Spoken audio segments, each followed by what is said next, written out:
Wow, what an paying well. experience. All right, well, a lot going on in the weather department this morning. We have rain outside here, snow, ice. Yeah, it's all that and more. Let's turn things over to Elena. Elena? It's a whole list of weather, and before we even get into what the weather is doing, we have to start you with some school delays and closures. We're hearing from the superintendent's office their website is down, unfortunately. This entire list is on our Facebook, so if you don't catch it now, don't worry. I just sent out an alert to the people who have our 23 ABC News app, so that'll be on your phone. You can check it, or of course, go to Facebook.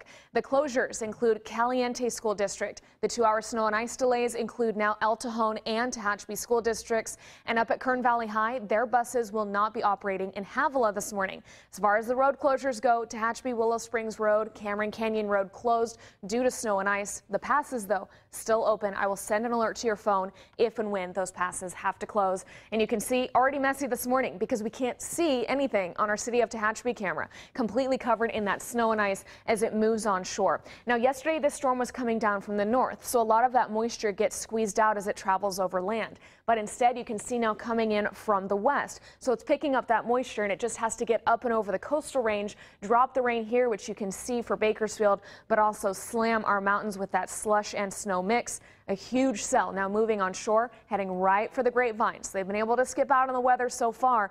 This is just the beginning. The worst of this storm impacting our mountains for midday and into the afternoon. Right now, our temperatures low 40s here on the valley floor.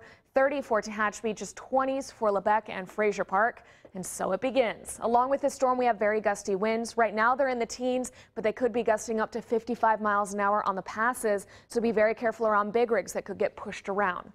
There's a bigger look at that storm. See how it's drawing all of that moisture and that cold air coming right into Kern County? This is why it's so dramatic, and it will still continue to move very slowly down the area. I think we'll be done with the rain here in the valley by 4 p.m. In the mountains, you may not be done until 3 a.m. tomorrow, because as it all moves on shore, we'll get a break later on today. You see the valley is clear, but overnight when it gets suddenly cold yet again, there's another shot at that snow, and that's why the mountains are getting slammed a second time.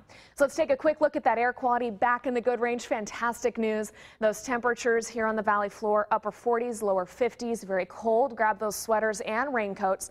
Up in the mountains, you need your mittens and your hats. Temperatures only in those 30s for your high. 42 in Lake Isabella, very windy there with that snow off and on throughout the day. 1 to 3 inches possible at pass levels. So before you hit the passes, call 1-800-GAS ROAD to make sure that they're open. The CHP will be working around the clock today to try and keep everything clear, but I think this storm may just be too powerful for us. Mike and Aaron.